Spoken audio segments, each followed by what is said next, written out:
Nouvelle spatiale 71. Langage grossier des Urma, Alnin, satellite heurté, Égypte, nouvelles concernant la Terre. Bonjour, je suis ravie de vous retrouver une fois encore. J'espère que vous allez tous très bien aujourd'hui. Je suis Marie et je vous propose une nouvelle édition des Nouvelles spatiales. Bienvenue à tous sur ma chaîne. Ces informations peuvent être perçues comme relevant de la science-fiction, selon ce que chacun préfère.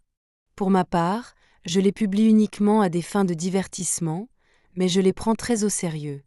Que celui qui a des yeux, voit. Nous sommes le matin du 28 mars 2025. Je vais commencer par revenir sur une information précédente. Nous savons maintenant qui était le félin Urma qui a insulté le représentant de la Fédération après que celui-ci ait déposé une plainte contre les Urma. Ces derniers avaient effectué des allées et venues à travers l'hyperespace en orbite terrestre basse, ce qui constitue une violation flagrante des règles de la Fédération galactique concernant les déplacements de grands vaisseaux autour des planètes habitées. Les Urma avaient agi ainsi pour expulser un vaisseau alfracien qui harcelait ma flotte. Le félin en question était Arisha le Tigre, un nom bien connu de vous tous. Cela paraît logique, car c'est lui qui reçoit la majorité des communications, étant en poste sur le pont de communication de leur vaisseau amiral, l'Avion 1. Jusqu'à présent, la Fédération galactique n'a pas osé répondre aux Urma, préférant éviter tout affrontement avec eux. Face à la plainte de la Fédération, Arisha a répliqué en utilisant un unique mot grossier, en espagnol. Ce n'est aucun de ceux que vous avez imaginés sur les réseaux. Celui qui l'a prononcé est bien plus vulgaire et très offensant. Je ne peux pas le répéter ici, car ce ne serait pas convenable venant de moi. Je m'arrêterai donc là à ce sujet. Passons à une autre nouvelle. Dans la ville de Toleka, sur la planète Thémée, l'ancienne reine Alnin Alexandra est sortie de son caisson médical quelques jours plus tôt que ce qui était officiellement prévu.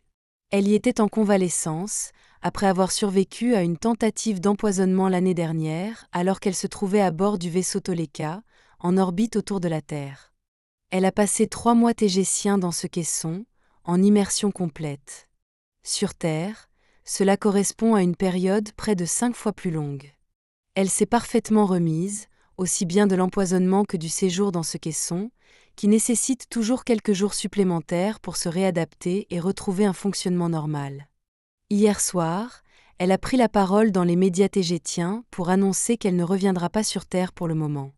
Elle souhaite se consacrer à sa vie sur Thémée et à tout ce qu'elle n'a jamais pu faire en tant que reine de Tejta.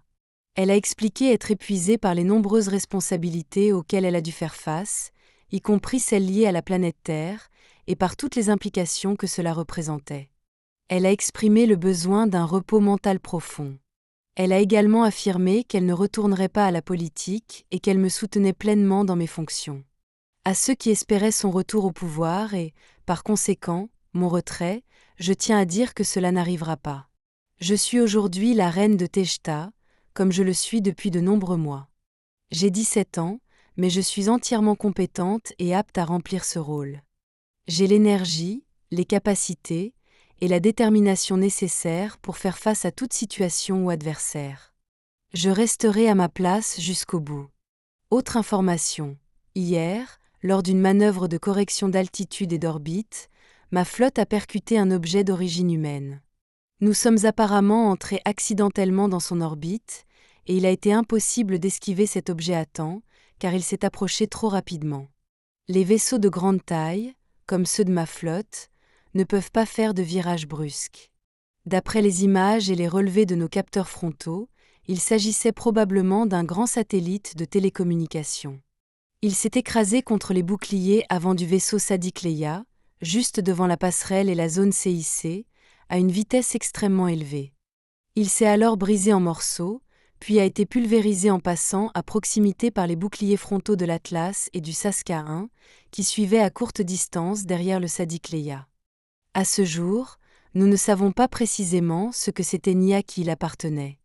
Aucun signal de propriété n'a été détecté, et personne ne semble avoir signalé sa perte. Il s'agissait probablement d'un satellite abandonné arrivé en fin de vie, mais nous n'en avons pas encore la certitude. Donc, si quelqu'un parmi vous connaît des coupures Internet récentes, eh bien, désolé, c'est peut-être de notre faute. Il y a énormément de débris en orbite terrestre, et je suis même étonné que ce genre de collision n'arrive pas plus souvent. Il circule beaucoup d'informations dans les médias alternatifs, relayées par des lanceurs d'alerte, à propos de prétendues manœuvres militaires spatiales impliquant les États-Unis et la Chine. Certains y voient le début d'un conflit spatial. Ce que je peux dire, c'est que ce genre de manœuvre n'a rien de nouveau. Des vaisseaux habités, qu'ils soient issus des programmes spatiaux secrets ou du commandement spatial, qui pour moi ne sont qu'une seule et même entité, ainsi que des vaisseaux chinois et russes, effectuent ce genre de mouvement depuis des décennies.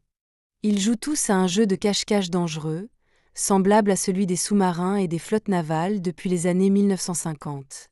Rien n'a changé de ce côté-là.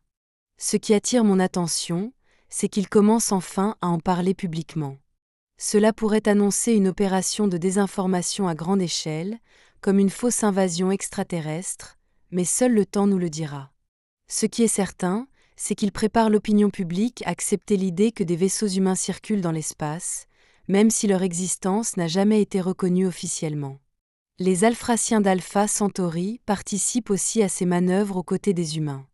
La Fédération galactique est donc pleinement au courant et approuve ces opérations. Concernant les humains, on peut diviser leurs manœuvres spatiales en deux catégories. Premièrement, celles impliquant des engins officiellement connus, assez rudimentaires, comme des fusées, sondes ou modules. Deuxièmement, celles mettant en œuvre des vaisseaux classifiés, censés avoir été conçus grâce à la rétro-ingénierie de technologies extraterrestres capturées. En réalité, plusieurs de ces vaisseaux ont été livrés directement aux humains par certaines races stellaires, principalement par les Alphraciens. Cela n'exclut pas le fait qu'ils aient aussi pu rétro-concevoir certains vaisseaux d'autres origines qu'ils auraient abattus, à l'aide d'armes spéciales conçues pour désactiver leur système de navigation. Pour finir, j'aimerais évoquer un autre sujet. Récemment, plusieurs médias ont fait état de découvertes sous les grandes pyramides d'Égypte.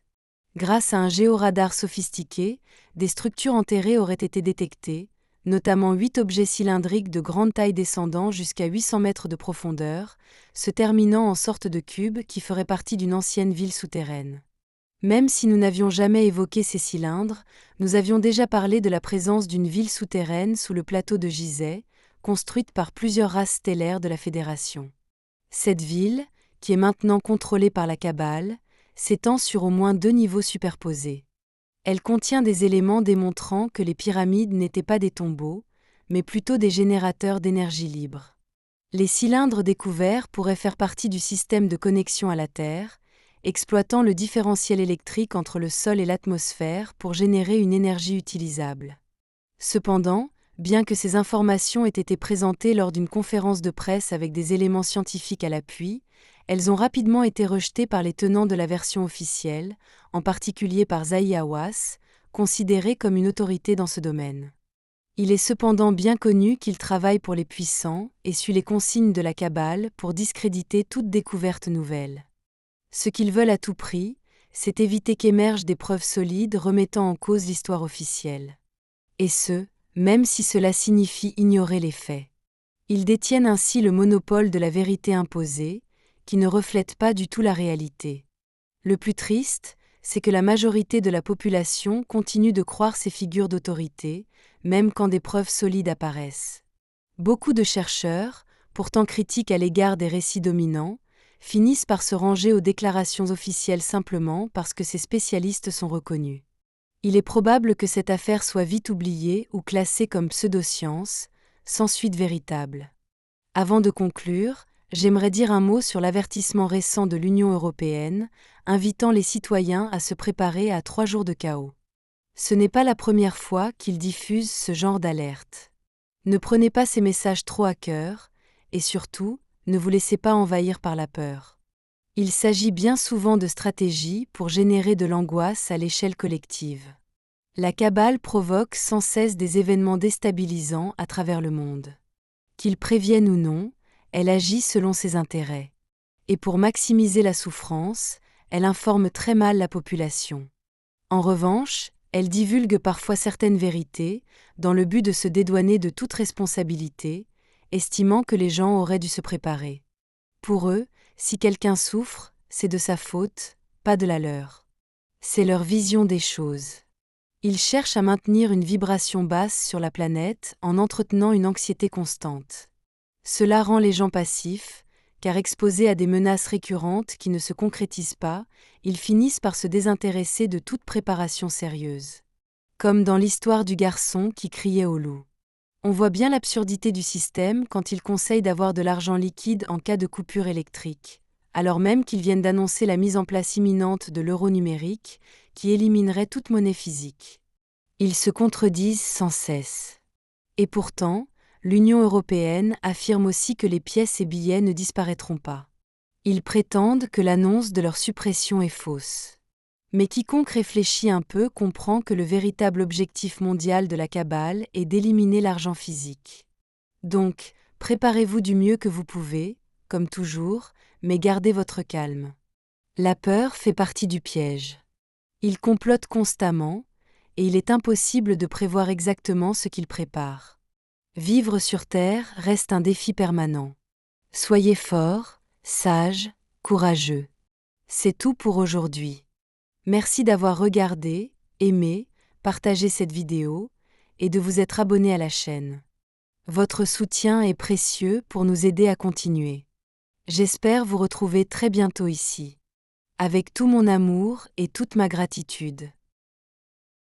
Votre amie, Marie.